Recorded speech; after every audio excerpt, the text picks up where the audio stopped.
할렐루야, 감사합니다. 오늘은 우리가 레위기 16장을 우리가 공부하도록 하겠습니다. 레위기는 보면은 거룩에 관해서 계속 이야기를 하고 있을 때에 우리가 개인의 거룩, 그리고 공동체의 거룩, 그리고 공동체가 제일 큰 단위인 나라와 민족에 관한 공동체에 대한 거룩, 이 부분들을 우리가 다루고 있습니다. 자, 이스라엘의 7월달의 역사는 참 중요한 달이죠, 그죠? 7월달의 역사는 굉장히 중요한 달입니다. 7월달을 가장 중요하게 여기는 그 기준은 뭔가 하면은 민족의 대속죄일이 있기 때문입니다. 우리가, 여러분들, 우리나라에는 민족의 대속죄일이 있나요? 없습니다. 이게 근본적인 차이입니다, 이게. 민족의 대속죄일은 참으로 중요합니다. 그들이 이제 이스라엘은 하나님께서 우리에게 대속죄일에 대해서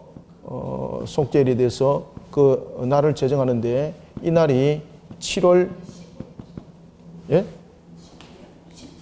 10일입니다. 7월 10일 맞죠? 예. 나는 또 주님이 날짜 변경했는가 싶어가지고 나는 갑자기 하늘에서 주님이 날짜를 변경하는가 싶어 제가 지금 깜짝 놀랐었습니다. 제가 민족의 대속죄일이 세워졌던 그 가장 큰 이유는 이 거룩에 대한 공동체가 무너져서는 안 된다는 겁니다. 여러분들, 공동체가 거룩이 무너져 버리면은 공동체만 문제가 있는 것이 아니라 그 개인에게 직접적인 영향이 함께 가게 되어 있는 겁니다. 그래서 공동체가 무너지면 여러분들 개인의 부분은 더 이상 볼 것이 없습니다. 특히 이 대속죄에 관해서 이야기를 하고 있을 때에 이 대속죄를 통해서 하나님께서는 제사장뿐만 아니라 이스라엘 백성들뿐만 아니라 일반적으로 이스라엘 백성들뿐만 아니라 그 다음에 제사장, 그리고 또한 대제사장에 대한 구별점을 가지고 이야기를 하지 않습니다. 이 속에서 대속죄에 관해서 항상 무엇을 이야기를 하고 있는가 하면은 죄인인 것을 잊지 말라는 겁니다. 죄인인 것을 잊지 마라. 내가 백성이라는 측면에서 그 부분들을 잊을 수도 있지만 또 구별된 측면에서 여러분 보시면은 제사장과 대제사장은 백성들로부터 여러분들 구별됐지 않습니까? 그러면은 뭔가 모르게 자신이 스스로 거룩한 것처럼 느껴질 때도 있지 않습니까? 근데 이 대속죄를 통해서 어느 누구도 죄인 것을 잊지 말라고 말하고 있습니다. 자, 그런가 하면은 제사장과 또 대제사장은 또 구별이 됩니다. 그러면은 또한 대제사장적인 측면에서는 제사장은 이런 부분에서 오류가 있을지 모르지만은 그래도 나는 모든 것에 대표하지 않는가. 대제사장은 자신이 스스로 또한 오만해 줄 수 있고 교만해 줄 수 있는데 하나님께서 너 또한 죄인인 것을 잊지 마라. 이 공통된 내용들을 우리에게 설명을 해주고 있는 것은 항상 우리 속에 우리 가운데 여러분 잊지 말아야 될 것이 하나가 있는데 우리가 여러분 죄인인 것을 잊지 말아야 합니다. 우리는 예수 그리스도로 말미암아서 우리는 구원받았습니다. 우리는 죄인이 아닙니다. 그럼에도 불구하고 우리는 죄인 되었던 것을 잊지 말아야 합니다. 반드시 우리는 기억을 해야 됩니다. 자, 그런데 오늘 보면은 이제 특이한 점이 이 속에 이제 등장하고 있는데 특히 이 대속죄일 속에서 해야 될 것 가운데서 하나가 뭔가 하면은 거룩에 대한 부분들을 이야기를 하고 있습니다. 이 거룩을 어떻게 유지하는가? 무엇을 통해서 거룩을 유지한다고 말하고 있습니까? 그럼요. 여러분들, 회개신앙이 참 중요합니다. 회개신앙이. 이 참 회개신앙이 얼만큼 중요한가 하면은 우리의 신앙의 근본을 이루는 핵심입니다. 이 핵심입니다. 아주 중요합니다. 회개라는 것은. 우리를 거룩하게 만드는 조건은 여러분 거룩밖에 없습니다. 회개밖에 없습니다. 회개밖에 없습니다. 그래서 대제사장이 1년, 매년 1회입니다. 매년 1회 대속죄일에 7월 10일이라는 대속죄일에 어디를 들어가는가 하면은 언약궤가 안치되어 있는 지성소에 들어가게 되는 겁니다. 여러분, 지성소에 들어가게 되면 언약궤가 있죠. 그 언약궤의 뚜껑이 무엇입니까? 속죄소죠, 속죄소. 그죠? 그래서 그곳에서 이제 민족의 피를 부으면서 죄를 속감을 받는데, 특히 오늘 이제 본문에도 이제 그 부분들을 등장을 시키고 있습니다. 죄인인 것을 잊지 말라는 거죠. 그리고 너 스스로도 거룩한 모습이 되어야 되는 것을 잊지 마라. 그러면서 모든 부분들의 회개를 토대를 하고 있습니다. 회개를. 대제사장이 지성소에 있는 속죄소에 들어갈 때에 속죄소가 있는 대제사장이 속죄소에 있는 곳에 들어갈 때에 제사장도 말 그대로 회개에 대한 거룩을 그가 담아내고 가는 겁니다. 그때에 대제사장의 여러분 옷이 일반적으로 제사를 지낼 때와 다른 부분들을 우리가 발견할 수가 있습니다. 자, 여러분들 대제사장이 우리가 속죄제를 지낸다든지 이렇게 할 때에 또한 그가 하나님 앞에 나아가는 대표적인 모습이 보면은 제일 먼저 앞에 무엇이 있습니까? 12 보석이 박혀있는 12지파를 말하고 있는 흉패, 그죠? 흉패라든지 그 다음에 옷에 대한 부분도 보면은 겉옷, 속옷이 있고 또 겉옷이 있고 이렇게 옷이 구별이 됩니다. 그런데 대제사장이 속죄소가 있는 이 언약궤가 있는 속죄소에 들어갈 때에 이 모든 것을 제거하고 들어갑니다. 제거하고 어떤 옷을 입습니까? 뭐만 입습니까? 흰자 이거 맞는가? 예.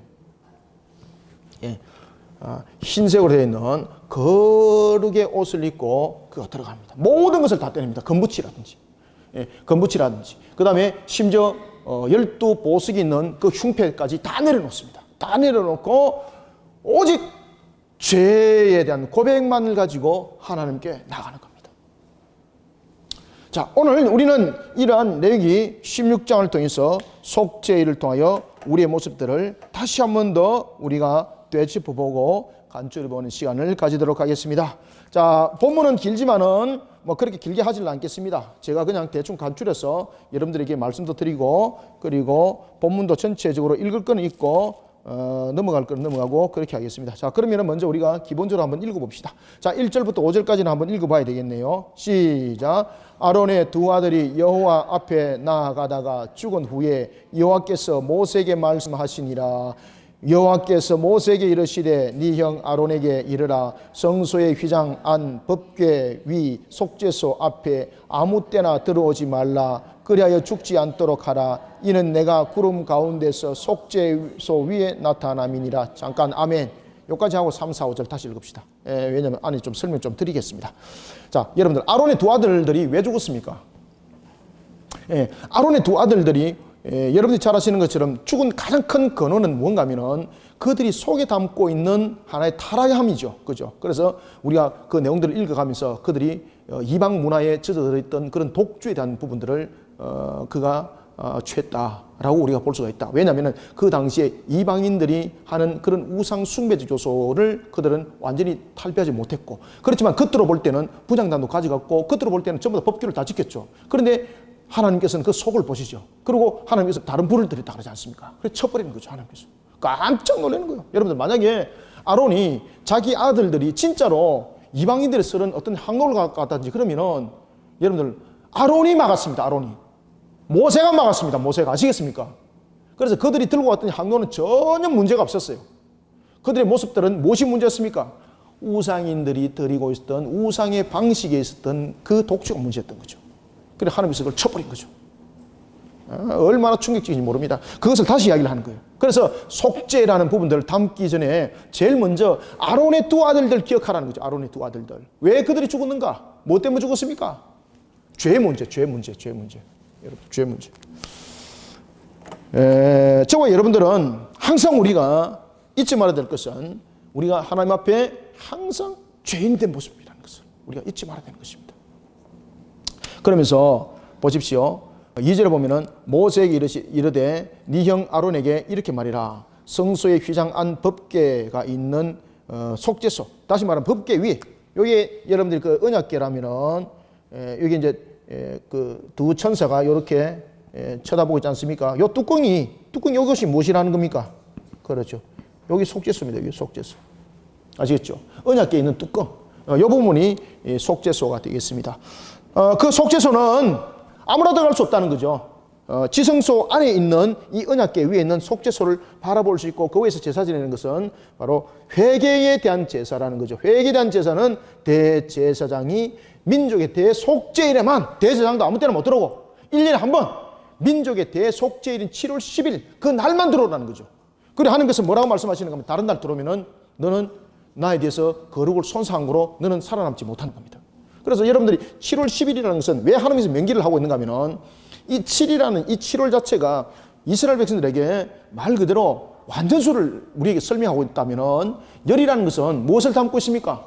그렇죠. 충만을 담고 있죠. 그래서 이 7월 10일이라는 것은 굉장히 언약적인 관점 속에서 그리고 하나님의 백성적인 측면에서 굉장히 수적인 의미가 중요하다는 겁니다. 이게 완전한 하나님의 백성들, 완전함을 담아내야 된다는 거죠. 하나님의 완전한 백성들이 완전함을 담아내는 조건이 무엇입니까?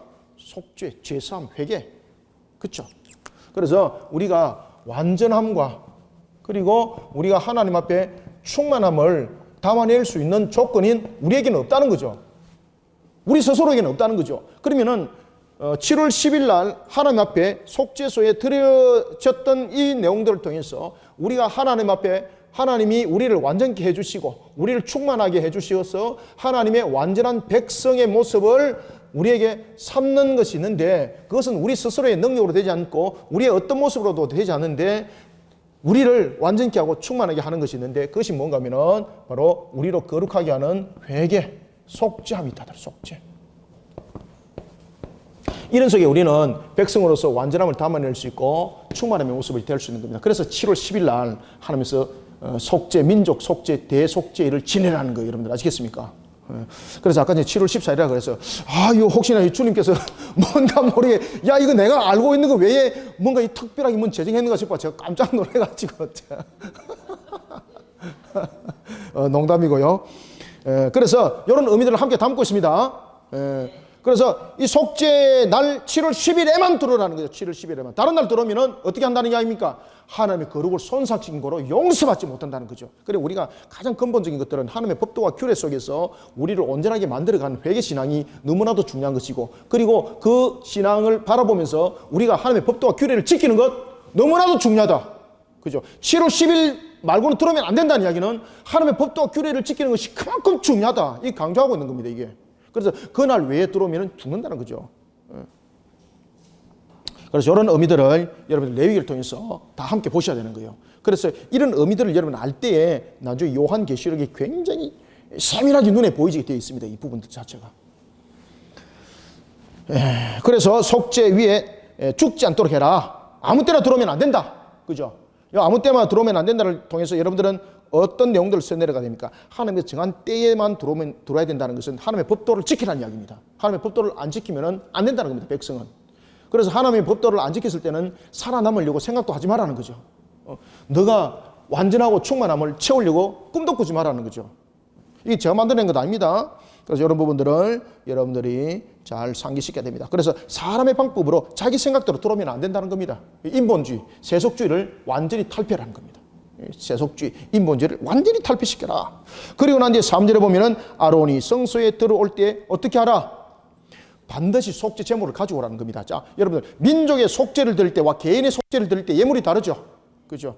민족의 속죄를 드릴 때는 소죠, 수소, 수송아지 뭐 이런 식으로 민족 속죄를 드릴 때는 전체를 상징하기 때문에 그렇습니다. 그래서 그때 드릴 때는 예물이 가장 큰 덩치, 짐승들, 덜짐승들 가운데서 사람이 기르는 덜짐승들 가운데서 제일 큰 덩치 그게 무엇입니까? 그렇죠, 소죠. 그죠? 공동체는 제일 큰 거잖아요. 그래서 사람이 기르는 덜짐승 가운데서 제일 큰 거를 공동체를 상징하는 거예요. 그래서 왜 그것을 드릴까? 그 의미도 이제 아셔야 됩니다. 사람이 기르는 덜짐승 가운데서 가장 큰 것이 무엇이라고요? 소. 이거는 무엇을 대표하고 있다? 공동체에 대한 의미를 담고 있다. 왜? 공동체라는 것은 우리가 살아나가는 데 있어서 가장 큰 덩치, 나라와 민족이라는 가장 큰 덩치를 말하고 있다. 이제 이해가시죠? 그죠? 왜 예물을 소를 드려야 되고, 저번에도 제가 그 말씀은 이미 드렸습니다. 소란 이런 부분들은 민족에 대한 예물이고, 그 다음에 염소라는 부분들 내려올 때, 양이라는 부분들 내려올 때 이런 부분들은 이제 개인적인 측면에서 내용들을 담고 있다라는 것을 설명해 드렸죠. 자, 이럴 때에 속죄 제물로 삼고 순양도 번제물로 삼아라 라고 이렇게 말하고 있습니다. 이것은 뭔가 하면은 대제사장이 민족에 대한 속죄만 삼을 것이 아니라 대제사장 본인도 속죄해야 된다는 이야기입니다. 속죄해야 된다. 자, 여러분들 대제사장이 민족의 속죄일에 민족에 해당되는 것만 예물을 가지고 나왔습니다. 그럼 자기는? 자기 죄는? 지금 이야기입니다. 그래서 대제사장도 하나님 앞에 무엇임을 잊지 마라. 그럼요. 목사도 마찬가지예요, 여러분들요. 목사가 거룩한 척 해도 여러분들요, 하나님 앞에 죄인이에요, 여러분들요. 죄인임을 잊지 말아야 돼요. 성도들 보고만 여러분들이 죄를 바르게 깨닫고 여러분들이 바르게 써야 됩니다 이러면 자기는, 그죠? 나를 향한 설교가 되어야 되는 거예요, 나를 향한. 그래서 우리가 오전에도 보면 항상 떨리는 마음으로 우리 모습들을 세워나가야 됩니다. 그래서 오늘 본문에도 보면은 아론이 성소에 들어오려면은 수송아지를 속죄 제물로 삼고 순양을 번제물로 삼아라. 4절 5절 읽습니다. 시작. 거룩한 세마포 속옷을 입으며 세마포 속바지를 몸에 입고 세마포 띠를 띠며 세마포 관을 썰지니 이것은 거룩한 옷이라. 물로 그의 몸을 씻고 입을 것이며 이스라엘 자손의 회중에게서 속죄 제물로 삼기 위하여 순염소 2마리와 번제물로 삼기 위하여 순양 1마리를 가져갈지니. 아멘. 자, 제사장이 4절에 별표를 딱 쳐놓으세요. 자, 제사장이 대제사장이 분명히 그는 일반 제사장과 옷이 달랐습니다. 그죠? 흉패도 있고 옷의 겉옷도 달랐습니다. 그런데 오늘 본문에 보면은 그 흉패와 겉옷을 대제사장임을 증명하는 그 옷을 다 벗으라는 거예요. 그 옷을 다 벗고 무슨 옷만 입어라? 그렇죠. 흰색 거룩한 세마포, 거룩한 옷. 이 세마포는 여러분 거룩한 옷이죠. 세마포 옷, 거룩한 옷. 다시 말하면 이 거룩이라는 것은 스스로 죄님을 잊지 말라는 겁니다. 스스로 죄님을 잊지 말고 그 본인 자신도 속죄하고 들어오라는 이야기입니다. 이게 속죄하고. 안 그러면은 너도 날아간다는 이야기죠. 그래서 6절에 보면은 아론은 자기를 위한 속죄제로 무엇을 드립니까? 속죄제의 수송아지를 드리되 자기와 집안을 위하여 속죄하고 또 그 2 염소를 가지고 라고 이렇게 말합니다. 자, 6절부터 7절 2절을 읽습니다. 8절까지 시작. 아론은 자기를 위한 속죄제의 수송아지를 드리되 자기와 집안을 위하여 속죄하고 또 그 2 염소를 가지고 회막문 여호와 앞에 두고 2 염소를 위하여 제비 뽑되 한 제비는 여호와를 위하고 한 제비는 아세사를 위하여 할지며. 아멘. 그래서 여러분들이 잘 아시는 것처럼 민족에 대한 그런 예물도 드릴 뿐만 아니라 그리고 자기를 위해서, 그리고 이제 뒤에 이제 순양에 대한 부분들, 번제 부분들은 이런 부분들을 함께 다루고 있습니다. 그리고 또 하나는 이제 민족에 대해서 그것을 완전 하나님으로부터 죄 용서 받은 것과 그리고 그 죄는 민족으로부터 완전히 떠난 것을 상징하게 되는데 그것이 바로 2 염소입니다. 2 염소. 자, 이 2 염소를 여러분들 어떻게 하는가 하면 오늘 본문도 보십시오. 2 염소를 제비를 뽑죠. 그렇죠? 2 염소를 위해서 제비를 뽑되 여호와를 위해서 한 제비를 뽑고 아사셀을 위해서 한 제비 뽑아라. 여호와를 위해서 한 제비를 뽑고 그 다음에 무엇을 위해서? 아세살이죠. 아사셀. 예, 아사셀. 예. 아사셀을 위해서 제비를 뽑아라. 예, 어떤 분이 이 부분 가지고 이제 이거 잘못된 가르침입니다. 하나님께 번제함을 드리고 이 아세셀을 마귀의 값으로 설명을 하고 있습니다. 마귀의 값. 사람이 죄를 범한 것은 그 권리가 이제는 마귀에게로 넘어갔다는 거죠. 그래서 우리가 죄사함을 받기 위해서는 마귀에게 대가를 지불해야 된다는 거죠. 마귀에게 대가를 지불해야 된다는 거죠. 그래서 이 아사셀을 마귀의 값으로 설명하고 계시는 분이 있는데 이 화면에 보이십니까? 아세살은 보입니까? 예. 예. 여기 2 염소가 보면은 한 염소는 여호와께 드리고 그리고 또 한 염소는 아사셀에게 드리는데 이 아사셀에게 이 드리는 것을 마귀에게 드리는 값으로 설명하고 있는 부분이 있습니다. 큰일 납니다. 이거 아닙니다. 이거 아닙니다. 이 부분들은 안에 이제 본문에서도 제가 설명드리겠는데 여호와께 번제를 드리고 이 아사셀은 뭔가 하면은 그 당시에 철벽이 있는 광야에다가 이 염소 1마리를 풀어놓습니다. 그러면은 그 염소가 가다가 그 낭떠러지에 떨어져서 이제 그 염소가 죽는 거죠. 이거는 어떤 의미를 가지고 있는가 하면은 마귀에게 그 값을 줬다는 것이 아니라 이스라엘의 죄가 이제 공동체의 그 죄가 아시겠습니까? 그 공동체로부터 이스라엘로부터 완전히 분리돼서 떠났다는 이야기예요. 마귀의 값이 아니라 그 공동체로부터 죄가 그리고 이스라엘 백성들의 그 죄가 이스라엘로부터, 공동체로부터 어떻다는 이야기입니까? 완전히 제거되었다 이 말이에요. 완전히 제거됐다. 완전히 분리되었다라는 것을 의미를 하고 있는 것이 아사셀에게 보내는 겁니다. 이 아사셀에게 보내는 것을 갖다가 마귀에게 보내어서 마귀에게 값으로 줬다라고 설명하시는 분들이 있는데 큰일 나는 거예요, 이거. 그래서 오늘 이 부분들도 우리 함께 바로 나가야 되겠습니다. 아론은 여호와를 위하여 제비 뽑은 염소를 속죄제를 드리고 10절 아사셀 읽습니다. 시작. 아사셀을 위하여 제비 뽑은 염소는 산채로 여호와 앞에 두었다가 그것으로 속죄하고 아사셀을 위하여 광야로 보낼지니라. 아멘. 마귀에게 보내는 것 아닙니다. 마귀에게 보내는 것이 아니라 광야는 주로 여러분 마귀가 거처한 곳은 맞죠. 구약적인 의미에서. 그럼에도 불구하고 여기서 말하는 것은 마귀에게 보내는 배상적인 요소를 담고 있는 것이 아니라 이스라엘 백성들 그리고 또한 이스라엘 공동체가 죄로부터 완전히 분리됐다는 것을 설명하고 있는 겁니다. 완전히 분리됐다. 죄가 완전히 제거되었다.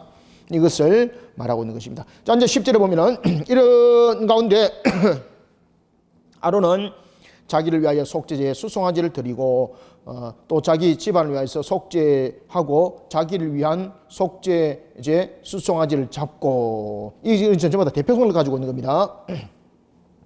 그러면서 이제 12절에도 보면 향료를 가지고 요압 제단 위에 피운 불을 그것에 채우고 또 곱게 간 향기로운 양을 두 손에 채워가지고 휘장 안으로 들어가서 13절 읽습니다. 시작. 여호와 앞에서 분향하여 향연으로 정거계 위 속죄를 가리켜 할지니 그리하면 그가 죽지 아니할 것이며 아멘.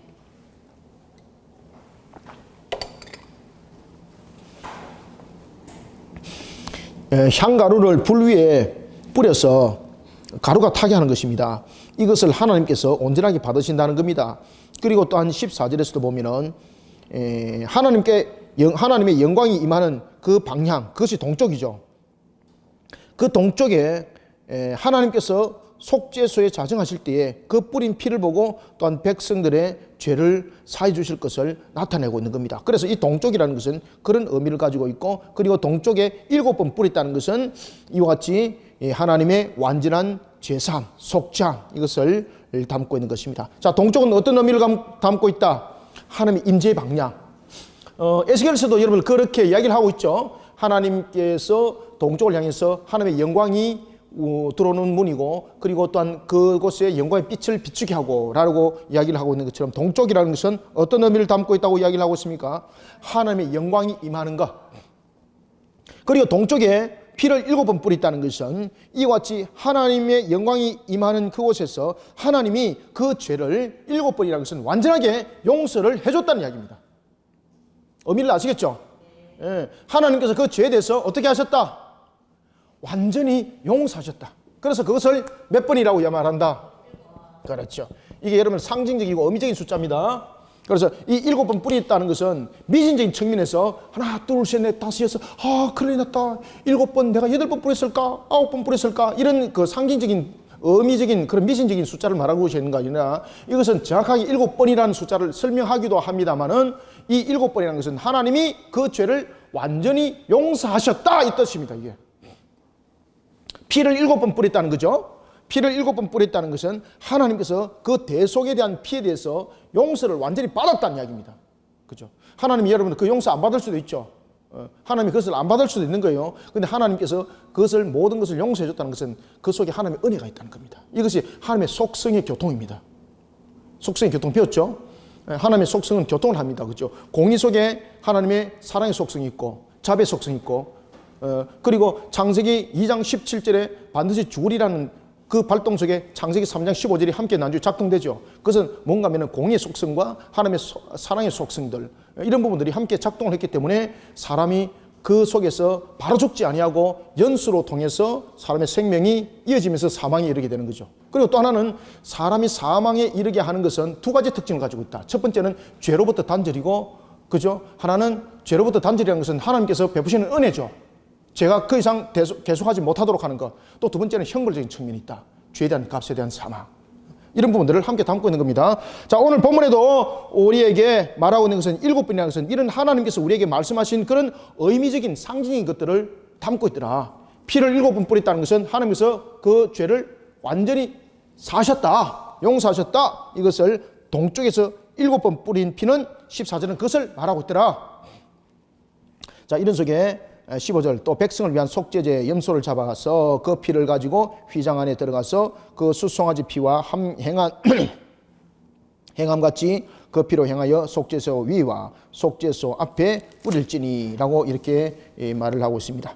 자, 이와 같이 제단을 통해서 그들이 제사를 지낼 때에 대제사장은 백성들을 통해서 대표로 제사를 지낼 때도 자신의 죄를 그 속에 함께 담아서 속죄를 드리도록 하고 있습니다. 이것은 공동체의 죄뿐만 아니라 대제사장이 자신도 이 속에 죄인이라는 것을 잊지 말고 그 속죄함을 받으라는 것입니다. 그 속죄함을 받지 못한 상태에서 지성소에 지금 들어와서 속죄소에서 피를 뿌리게 되면은 그거는 죽임을 당한다는 거죠. 그래서 16절과 17절 두 절을 한번 읽습니다. 시작. 곧 이스라엘 자손의 부정과 그들이 범한 모든 죄로 말미암아 지성소를 위하여 속죄하고 또 그들의 부정한 중에 있는 회막을 위하여 그같이 할 것이요 그가 지성소에 속죄하러 들어가서 자기와 자기 집안과 이스라엘 온 회중을 위하여 속죄하고 나오기까지는 누구든지 회막에 있지 못할 것이며 아멘. 자, 보십시오. 자기 죄에 대해서도 분명히 얘기를 하지 않습니까? 그러면서 오늘도 본문에 보십시오. 여기서 17절에 누구든지에 대해 별표를 딱 치놓았어요. 여기서 누구든지라는 것은 지금 그가 속죄소에 들어갔을 때에 그 어느 누구도 회막에 있으면 안 된다는 거죠. 여러분, 회막에서 누가 봉사합니까? 제사장들. 그래서 이 속죄를 드릴 때 무슨 특권층에 대한 개념, 특별한 자입니다라는 개념 없다는 이야기입니다. 오직 하나님 앞에 무엇만이 존재한다는 이야기입니까? 이런 이야기입니다. 오직 하나님 앞에 죄인입니다 라는 이 고백밖에 없다는 이야기입니다.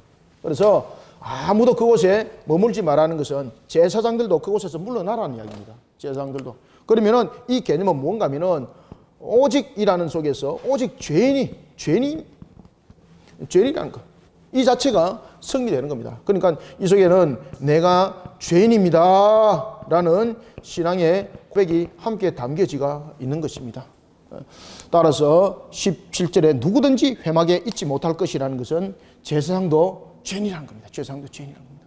그러니까 너희들이 특권층 아니라는 겁니다. 너희들이 구별된 계층이 아니라는 겁니다. 실수하지 말라는, 착각하지 말라는 겁니다. 자, 그러면서 아론과 그리고 자신의 권속들을 향한 속죄를 18절에 행합니다. 수송아지 피와 그리고 염소의 피를 가져다가 제단 귀퉁 뿔에 바르고, 그죠? 하나님의 거룩함을 손상시키지 않도록 해야 된다는 겁니다. 자, 그런 후에 여러분들 보시면은 21절, 22절을 읽습니다. 두 절 시작. 아론은 그 두 손으로 살아있는 염소의 머리에 안수하여 이스라엘 자손의 모든 불의와 그 범한 모든 죄를 아뢰고 그 죄를 염소의 머리에 두어 미리 정한 사람에게 맡겨 광야로 보낼지니 염소가 그들의 모든 불의를 치고 접근하기 어려운 땅에 이르거든 그는 염소를 광야에 놓을지니라. 아멘. 이게 여러분들 아사셀이죠. 아사셀을 말하는 겁니다. 염소를 광야에 두라는 것은. 자, 그런데 여기서 이제 특징적인 것이 하나가 있습니다. 21절에 여러분 별표를 치놓으면서 아론은 그의 두 손으로라고. 여러분, 왜 아론이 두 손으로 안수할까 여러분들요? 한 손의 안수와 두 손의 안수, 지금 이 부분에서 지금 구별하고 있는 겁니다. 그죠? 지금 이게 우리가 분명히 아론이 안수를 할 때에 앞에서는 한 손으로 지금 안수를 했는데 지금 여기서 이야기를 할 때 민족의 대속죄에 대해서 지금 이야기를 할 때는 그 짐승에게 두 손으로 지금 안수를 하라는 이야기입니다. 이거는 어떤 의미를 가지고 있는가 하면은 이 두 손의 안수는 자신의 모든 죄를 쏟아내는 걸 말합니다. 자신의 모든 죄를 쏟아내어서 그 짐승에게 전가한 것을 말합니다. 축복이 아니죠. 그죠? 축복이 아니고 지금 두 손을 가지고 지금 그 짐승에게 안수했다는 것은 자신의 모든 죄를 그 속에 지금 쏟아냈다는 거죠. 모든 죄를. 0.1%의 1마리의 죄라도 남아있으면 그가 속죄소에 들어가면 그 죄로 인해서 죽임을 당합니다. 그래서 두 손이라는 것은 모든 죄를 속죄했다는 거예요. 모든 죄. 두 손. 이해가시죠? 한 손이 아닙니다. 두 손이라는 것은 자신의 모든 죄를 쏟아냈다 이 말입니다. 자신의 모든 죄를. 자신의 모든 죄를 쏟아내고 하나님 앞에 속죄를 하고 민족의 속죄를 그렇게 했다는 것을 죄의 증가를 표현하고 있는 것입니다. 자, 이런 속에 염소를 부리를 찌고 22절 염소가 그들의 부리를 찌고 여러분들 염소가 죄가 있습니까 없습니까? 원래는 죄가 없는데 그 죄를 이어받았잖아요. 증거받았잖아요. 그리고 염소가 그 죄를 짊어지고 가는 거죠. 자, 여러분 이게 누구를 상징할까요? 예? 설명 한번 해보세요. 예수 그리스도는 뭐를 상징하느냐고? 십자가, 예수 그리스도 십자가. 예수님께서 십자가 골고다 오르시죠. 지금 그 장면을 지금 예송하는 겁니다. 예수님께서 십자가를 지고 골고다를 올라가는 것이 무슨 의미인가라는 것을 민족의 대속죄를 통해서 지금 이것이 우리에게 다시 조명해주고 있는 겁니다. 그래서 예수님은 이 우리에게 예표해준 이 말씀대로 우리의 죄를 자신이 스스로가 아사셀이 오늘도 본문에 보면은 자신이 스스로 부리를 지고 가는 거예요. 자신이 스스로. 죄가 없는 그가 죄를 짊어지고 부리 가운데 그가 가는 겁니다. 무엇을 위해서? 백성들의 속죄를 위해서. 백성들의 속죄를 위해서 자신이 죄를 짊어지고 가는 거예요. 이것이 예수 그리스도의 십자가의 예표입니다. 이게. 예수님께서 십자가에 바로 못 박힌 것이 아니라 짊어지고 자신이 짊어지고 골고다를 오르지 않습니까? 그래서 그 부분들을 우리에게 예표해 주고 있다. 그것을 상징하고 있습니다. 자, 이런 속에 이제 23절에 보면은 아론은 회막에 이제 들어갑니다. 이제 저승소 이제 들어갈 때에 또 다시 보면은 옷을 벗으라. 세마포 옷을 벗으라. 그리고 24절 거룩한 곳에서 또 어떻게 하라? 몸을 씻으라. 그죠? 몸을 씻으라. 몸을 씻고 그리고 또한 자기 옷을 입고 나와서 자기의 번제와 백성의 번제를 드려 자기와 백성을 위하여 속죄라. 짐승을 여러분 잡았습니다. 그러면 그 옷을 다시 벗으라는 거죠. 그리고 그 몸을 거룩하게 씻으라는 이야기죠. 계속해서 여러분들 거룩과 회개에 대해서 그 모습을 담고 있는 것을 볼 수 있습니다. 그리고 이제 여기서 26절에 보면 염소를 아사셀에게 보낸 자는 그 옷을 빨고 물로 그 옷을 씻은 후에 진영에 들어갈 것이니라. 그러니 어느 누구도 우리가 이 속에서 아사셀을 보냈다 그래서 나는 그럼 거룩한가? 그렇지 않다는 이야기입니다.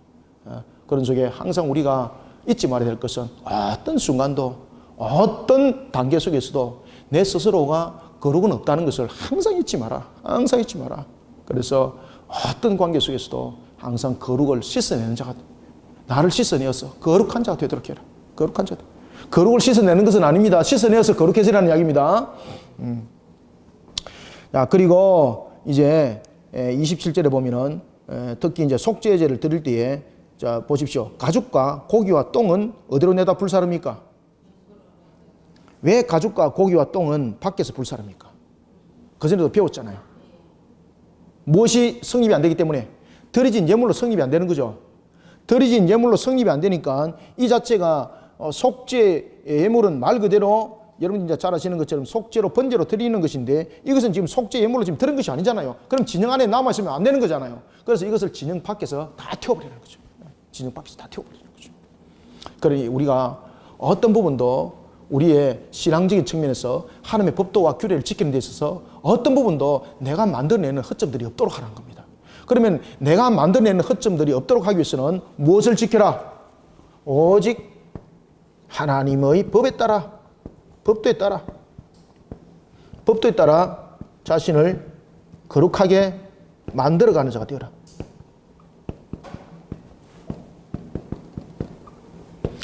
우리가 거룩하게 되어지는 것은 번제를 다 드렸습니다. 그런데 진영 안에 가죽과 그리고 또 무엇이 있습니까? 고기와 똥이 남아 있습니다.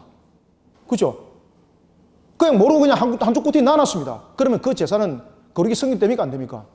안 됩니다. 끝까지 처리가 다 되어야 되는 겁니다.